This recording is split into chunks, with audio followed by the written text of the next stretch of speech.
नमस्कार, आप देख रहे हैं discovery of Maharashtra news. Maharashtra में वक्फ बोर्ड द्वारा शहर के सबसे महत्वपूर्ण मस्जिदों में से एक मीनारा मस्जिद के प्रबंधन को संभालने के लिए एक नए बोर्ड ऑफ ट्रस्टी की नियुक्ति मंजूरी को लेकर विवाद बढ़ता नजर आ रहा है। मुस्लिम समुदाय और समाजवादी पार्टी सहित राजनीतिक दलों ने इस फैसले की निंदा की है और आगामी विधानसभा के बजट सत्र के दौरान ये मुद्दा उठने के साथ ही बॉम्बे हाईकोर्ट का रुख करने की बात कही है। नेताओं ने वक्फ बोर्ड के मुख्य कार्यकारी अधिकारी जुनैद सईद की आलोचना करते हुए आशंका जताई है कि भविष्य में अन्य मस्जिदों में से इस तरह की मनमानी कार्रवाई हो सकती है। ये घटनाक्रम केंद्र में भाजपा के नेतृत्व वाली एनडीए सरकार द्वारा संशोधन विधेयक 2024 पेश किया गया है। समाजवादी पार्टी के विधायक अबू आसिम आजमी ने इस मुद्दे को उठाया है। ऐसे में माना जा रहा है कि वो महाराष्ट्र विधानसभा के आगामी बजट सत्र के दौरान इस मुद्दे को उठाएंगे और बॉम्बे हाई कोर्ट का भी रुख करेंगे। अबू आजमी ने मस्जिद को लेकर भी बयान दिया। उन्होंने कहा, अगर किसी मस्जिद पर ज्यादा लाउड स्पीकर लगे तो उन्हें हटाया जाए। सपा नेता ने वक्फ बोर्ड पर भी बात की। उन्होंने कहा, मैं महाराष्ट्र के वक्फ बोर्ड के खिलाफ नहीं हूँ। मैं वक्फ बोर्ड में किसी भी तरह के बदलाव का विरोध करता हूँ। केंद्र सरकार वक्फ बोर्ड के नियम में बदलाव कर मुसलमानों की जमीन पर कब्जा करना चाहती है। आइए सुनते हैं क्या कुछ कहा अबू आजमी ने।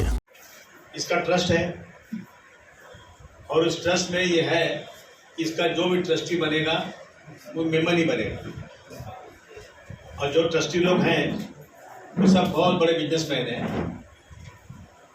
ये कोई कह नहीं सकता कि वो पैसे कमाते हैं उससे या उससे कुछ करप्शन करते हैं। ऐसी कोई चीज़ नहीं है। वो मस्जिद की प्रॉपर्टी भी, दुकानें भी उसकी हैं। एक दुकान किसी ने खरीदा और उस दुकान का ट्रांसफ़र कराने के लिए जो अमाउंट चाहिए वो अमाउंट देने को तैयार नहीं, और उन्होंने जाकर पता नहीं कैसे अपना ट्रांसफ़र वक्फ बोर्ड से करा दिया, जबकि वक्फ बोर्ड को इसमें इंटर करने की कोई कहीं से गुंजाइश नहीं है।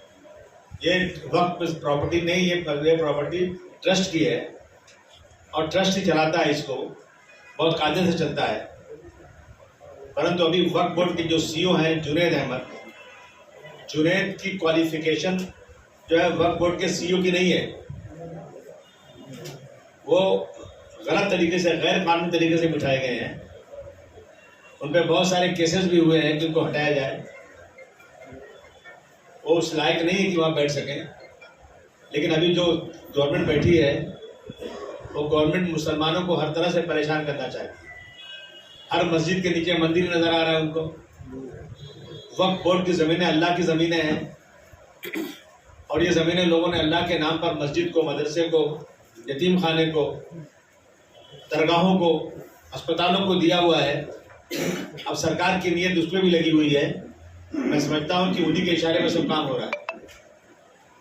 अभी वक्फ बोर्ड के सीईओ ने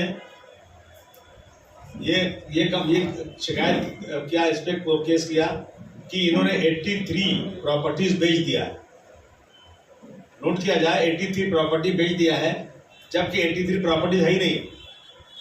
उसकी प्रॉपर्टी एक भिंडी बाजार में, पठानवाड़ी में है, जहाँ 83 टेनेंट्स हैं।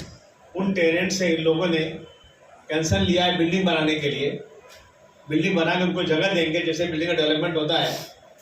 इस चीज़ को उसने लिखा कि इसको बेच दिया।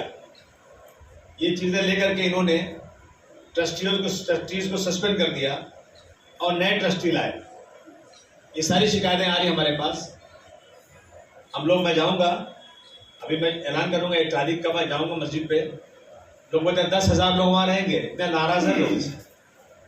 और ट्रस्टी जिसको बनाया है ना, इन पे केसेस हैं, ये आईटीआई एक्टिविस्ट हैं, ये लोग पैसे वसूलते हैं लोगों से। इनकी क्वालिफिकेशन ट्रस्टी बनने की है ही नहीं है। ऐसे लोगों को, जहाँ मेमन कम्युनिटी के अलावा कोई ट्रस्टी बन नहीं सकता, वहाँ ऐसे लोगों को ट्रस्टी बना दिया गया। ये वक्फ बोर्ड का एक बहुत गलत कदम उठा हुआ है और ये लोग जाकर मस्जिद पे कब्जा करने वाले हैं। जाएंगे तो मैं भी अपने वर्कर लेके जाऊंगा। मैं देखता हूँ किस तरह से गैर कानूनी कब्जा कर सकते हैं ये। हाई कोर्ट में भी गए हम लोग, स्टे भी मिला हुआ है। हम वहाँ के मौलाना अली अशरफ साहब हैं, मोइन मियाँ हैं, सईद साहब हैं, सईद नूरी साहब,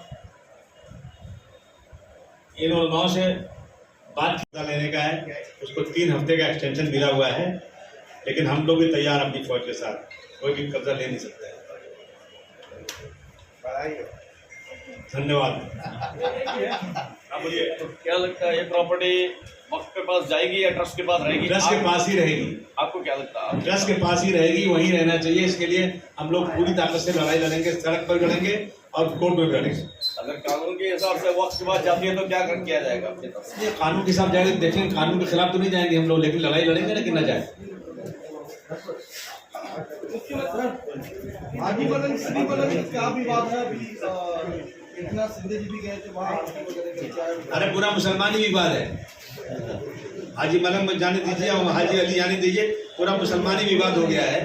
बस मुसलमान को किसी तरह से गाली दो या सत्ता में बने रहो। क्या भाजपा सरकार आने के बाद में मुसलमानों में डर का माहौल पैदा हुआ है? भाजपा सरकार आने के बाद में मुसलमानों में डर का कुछ माहौल? कोई मुसलमान डरता होता नहीं, किसी से डरता है अल्लाह ताला से। डर का कोई डरता नहीं किसी से, लेकिन नाइंसाफी हो रही है।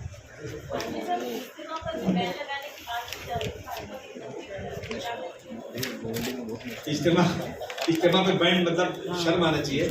इसके पहले आपकी सारी मीडिया ने कई महीने तक कोविड में इज्तिमा के ऊपर ऐसी ऐसी बातें की थी, ऐसी ऐसी बातें जो कभी हो ही नहीं सकती। इज्तिमा में इंसानियत की बात होती है। अभी 4-5 लाख लोग आए थे वहां पर, कोई पुलिस नहीं, पुलिस खाली खड़ी थी, सब लड़के काम कर रहे थे, कोई झगड़ा नहीं, कुछ नहीं। अब रास्ते में किसी का झगड़ा हो गया, किसी ने किसी को मारा, तो इसमें इज्तिमा की क्या गलती है? इज्तिमा क्या करेगा इसमें? इज्तिमा और होना चाहिए। जहाँ इज्तिमा हुआ वहाँ के जब इज्तिमा शुरू हो रहा था, वहाँ के नॉन मुस्लिम भाई सब कहा टोपी वाले यहाँ ज्यादा आ रहे हैं, और जब बातें शुरू हुई ना, वो लोग इतना खुश हुए कि आगे पानी पिला रहे थे। वहाँ इंसानियत की बात सिखाई जाती है, वहाँ भाईचारे की बात सिखाई जाती है, वहाँ गलत चीज़ नहीं होना चाहिए, गुनाह नहीं होना चाहिए, बेईमानी नहीं होना चाहिए। दुनिया में किस तरह से लोग रहें उसका रास्ता दिखाया जाता है। हिंदू भाइयों के साथ, दूसरे धर्म वालों के साथ मेल मिलाप की बात सिखाई जाती है।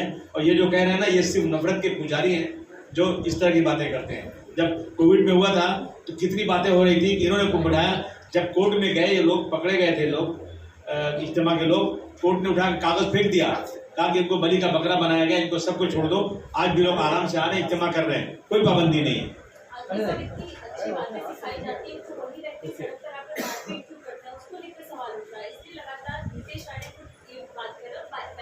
मंदिर में बहुत अच्छी पूजा होती है, वहाँ रेप नहीं होता क्या? पुजारी भी रेप कर देता है तो क्या मतलब मंदिर में कर देंगे? अरे उस पुजारी को हटा देंगे, उसको सजा देंगे। जिसने किया वो क्या मालूम कि इसमें आया था कि नहीं आया था, और आने के बाद कौन आदमी है। वो खराब भी आदमी होते हैं, एक दिन में नहीं आदमी सुधर सकता है, कई बार में सुधरता है, कोई झगड़ा हो गया होगा। लेकिन इज्तिमा में जितनी स्पीचेस हुई हैं, जितनी बातें हुई हैं, सब माइक पे हुई हैं। अगर एक लफ्ज भी उस स्पीच में कोई भी प्रोवोकेशन का हो, कोई भी नफरत का हो, तो इज्तिमा बंद करा दो।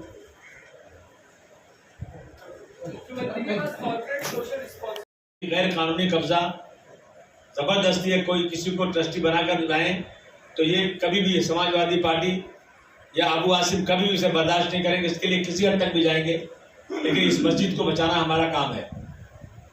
इसको अच्छी तरह से आप जरा इसको उठाइए, छापिए आप इसको अच्छी तरह से। और ये मस्जिद किसी ऐसे लोगों के हाथ में बिल्कुल नहीं जा सकती जो लोग सिर्फ पैसे कमाने के लिए इस तरह का काम कर रहे हैं, जो गैर कानूनी तौर पर इसको कब्जा करना चाहते हैं।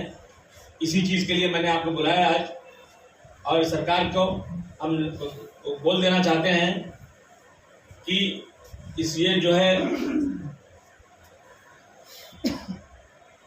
इस मस्जिद का इसका ट्रस्ट जो है, एक ट्रस्ट जिसकी स्थापना 1879 में हुई थी बॉम्बे हाई कोर्ट के द्वारा। 1879 में ट्रस्ट बना हुआ है, और महाराष्ट्र पब्लिक ट्रस्ट एक्ट 1950 के अधीन के ट्रस्ट बॉम्बे चैरिटी कमिश्नर के अंडर में है। ये महाराष्ट्र पब्लिक ट्रस्ट 1950 के अनुसार संचालित किया जा रहा है, और ये इंग्लिश ट्रस्ट की प्रकृति का एक और, इसलिए राज्य वक्फ बोर्ड के पास ऐसा कोई आदेश पारित करने का कोई अधिकारी क्षेत्र है ही नहीं कि जो उन्होंने इस तरह से जो पास किया है कि इसको ट्रस्टीज को हटाए, नए को इनको अधिकार ही नहीं है। ये गलत अपना पावर यूज करके ये काम कर रहे हैं। इस पर सरकार को तुरंत दौड़ लेना चाहिए, और जो गैर कानूनी तरह से लोग उस पर कब्जा करना चाहते हैं, पुलिस की जिम्मेदारी होती है कि ऐसे लोग अगर वहाँ आएंगे, हंगामा होगा, लॉ एंड ऑर्डर की सिचुएशन खराब होगी, हम सब भी जाएंगे वहाँ पर, और मैं खुद जाकर वहाँ पे दौरा करने वाला हूँ, सब इंक्वायरी पता लगाने वाला हूँ। तो इसमें सरकार को हम आपके माध्यम से जगाना चाहते हैं कि ये मस्जिद, मीनारा मस्जिद हमारे लिए बहुत रिस्पेक्टेड है, इस पर किसी और का कब्जा कभी बर्दाश्त नहीं कर सकते। सिर्फ मीनारा मस्जिद को ही लेकर नाराजगी है या वक्फ बोर्ड के और सारे फैसले और सारे नोटिस के लिए? हमें वक्फ बोर्ड के बहुत सारे फैसलों से नाराजगी है, लेकिन हम आज मीनारा मस्जिद के इस पे बैठे हुए हैं, लेकिन वक्फ बोर्ड के जो फैसले हो रहे हैं ये समझते हैं कि बीजेपी जो उठा रही है वक्फ बोर्ड में जो अपनी मनमानी करना है, उसके अंदर इसको वक्फ बोर्ड के लॉ को चेंज करना है, उसमें जो है नॉन मुस्लिम्स को भी लाना है, ऐसी जगहों पर जहाँ पे अल्लाह के नाम जगह है, इसमें वक्फ बोर्ड कई जगहों पर कब्जा कर रहा है, गड़बड़ कर रहा है। सबसे पहले हमारी डिमांड है कि वक्फ बोर्ड के चेयरमैन को तुरंत सस्पेंड किया जाए गलत करने के लिए, और वहाँ पर नया जो एलिजिबल है ऐसा वक्फ बोर्ड का सीओ बैठाया जाए। एक वक्फ की लैंड है एंटीलिया, जिसको यही सीओ के रहते हुए नॉन वक्फ करार दिया गया है, वो रिपोर्ट उनके पास है। सुप्रीम कोर्ट तक फैसला हो चुका है, एंटीलिया की बिल्डिंग जो है वो वक्फ की ही है, ये फैसला हो चुका है। सरकार जो कानून ला रही है तो मतलब सही कानून ला रही है, वक्फ जायदाद पे जो है काफी ज्यादा डिस्प्यूट है, तो सरकार का कानून लाना, वक्फ अमेंडमेंट बिल जो है उसका आना जरूरी है क्या? बिल्कुल जरूरी नहीं है। अगर उसमें कुछ गड़बड़ी जरूर है, उसमें कुछ कमी जरूर है, उस कमी को सुधारने की जरूरत है, ना कि नया अमेंडमेंट बिल ला करके एक कलेक्टर के हाथ में। आज क्या है कि आज एक सीओ रहता है, वो सीओ ऑर्डर करता है, महाराष्ट्र के 36 कलेक्टर जहाँ होता है उस पर काम करते हैं। अब ये जो है 36 कलेक्टर जो है वो ऑर्डर करेंगे और सीओ उनके अंडर में काम करेगा। ये जो हो रहा है ना, ये बिल्कुल गलत। और कलेक्टर पे कभी भरोसा नहीं कर सकते, तो गवर्नमेंट की बॉडी का आदमी है। वही अयोध्या में नायर कमिश्नर कलेक्टर थे उस वक्त 1949 में, अगर उस कलेक्टर ने ईमानदारी की होती तो शायद बाबरी मस्जिद अयोध्या या मंदिर का मैटर इतना लंबा खींचता नहीं था। वक्फ की जायदाद जो है काफी ज्यादा डिस्प्यूटेड है पूरे महाराष्ट्र के अंदर। जैसे आपने मीनारा मस्जिद का इशू उठाया, ऐसे बहुत सारी है, प्रिंस अली खान है, तमाम जो प्रॉपर्टीज है, और बहुत से मामले जो है सुप्रीम कोर्ट में भी केस चल रहे हैं। तो क्या लगता है कि वक्फ के अंदर सुधार होना जरूरी है कि नहीं है? क्योंकि ऐसे सीओ या वक्फ अमेंडमेंट बिल आता है या उसके अंदर, तो अभी तक कम्युनिटी जो है सुधार क्यों नहीं करता? इसमें ऐसा है कि वक्फ का चेयरमैन जो बने, वक्फ का सीईओ जो बने, वो बहुत देखभाल के बनाना चाहिए, और उसमें सुधार कुछ कमियां हैं उसको लाना ज़रूरी है, लेकिन उसके अंदर ये कि पूरा पावर कलेक्टर को दे देना और उसमें मुस्लिम प्रॉपर्टी, अल्लाह के नाम की प्रॉपर्टी में दूसरे कास्ट के लोगों को जोड़ देना, ये सब कभी भी कोई मान नहीं होगा। वक्फ बोर्ड का जो एक्ट है 1995 का, उसमें ये कहा गया है कि वक्फ की जो बरसों पुरानी जो प्रॉपर्टी होती है जो अल्लाह के नाम पे रजिस्टर्ड है या ट्रस्ट में हो, तो उसको भी वक्फ बोर्ड जो है वक्फ बोर्ड में ले सकता है, ट्रस्ट की जगह को भी। तो इस पर जो है यही मामला है यहाँ पर, तो इस पर आपका जो है ऑब्जेक्शन क्यों है? वक्फ बोर्ड में क्यों नहीं जाना चाहते वो लोग? देखिए जाएगा वक्फ बोर्ड, हमारे पास ट्रस्ट है, ट्रस्ट अच्छे चल रहा है, कोई गड़बड़ी नहीं उसके अंदर है।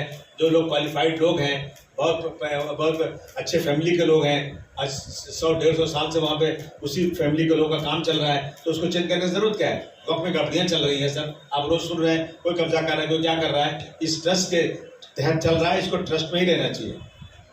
सर अभी आपने बताया कि मीनारा मस्जिद के जो ट्रस्ट डीड है उसके हिसाब से नॉन मेंबर की नियुक्ति नहीं हो सकती, तो सीओ ने जो नियुक्ति किया नॉन मेंबर की, तो आपको लग रहा है कि मैनिपुलेशन हुआ होगा? बहुत ज़्यादा सीईओ के ऊपर जो है इल्ज़ामात लग रहे हैं, कई लोग बाहर खड़े हैं कागजात लेकर के सीईओ के खिलाफ, कहाँ कुछ हुआ है। मैं समझता हूँ किसी को भरोसा सीईओ के ऊपर नहीं है। जब एक आदमी के ऊपर भरोसा नहीं है और उसकी क्वालिफिकेशन भी वो नहीं है, तो पहले उसको हटा देना चाहिए। और जब ट्रस्ट में लिखा हुआ है कि नॉन मेंबर नहीं हो सकता, तो नॉन मेंबर को कैसे अपॉइंट किया गया? ये सारी चीज़ें उठ रही है ना। ये सीओ को जो लाया गया है, इसके पहले आपको पता होगा मोइन तहसीलदार कर दे एंटीलिया की जो रिपोर्ट आई थी, जिसमें मोइन तहसीलदार जो है हुकूमत के खिलाफ अपना मौक़िफ़ रखा था। उसके बाद ही उस रिपोर्ट के बाद ही मोइन तहसीलदार को हटा के उसको लाया। तो आपको नहीं लगता है कि मोइन तहसीलदार को हटाना और जुनैद सैयद को लाना, ये भी हुकूमत की पॉलिसी का हिस्सा है? 101% आप सही कह रहे हैं। जब मोइन साहब थे वहाँ पर, एंटीलिया की बात पूरी ओपन हो चुकी थी, उनके सेक्रेटरी से मेरी बात हो चुकी थी कि एंटीलिया की जगह अब ये जो है अंबानी के पास जो है वो गैर कानूनी है, तो जगह वक्फ की कभी ज़िंदगी में बेची नहीं जा सकती है। इतना दिन खींचा इन लोगों ने, ये फैसला हो चुका है। अब मेरा ये कहना है सरकार को कि जिसने भी जो किया था करना था कर लिया, लेकिन अब जो है ना उनको लीजी बनाया जाए।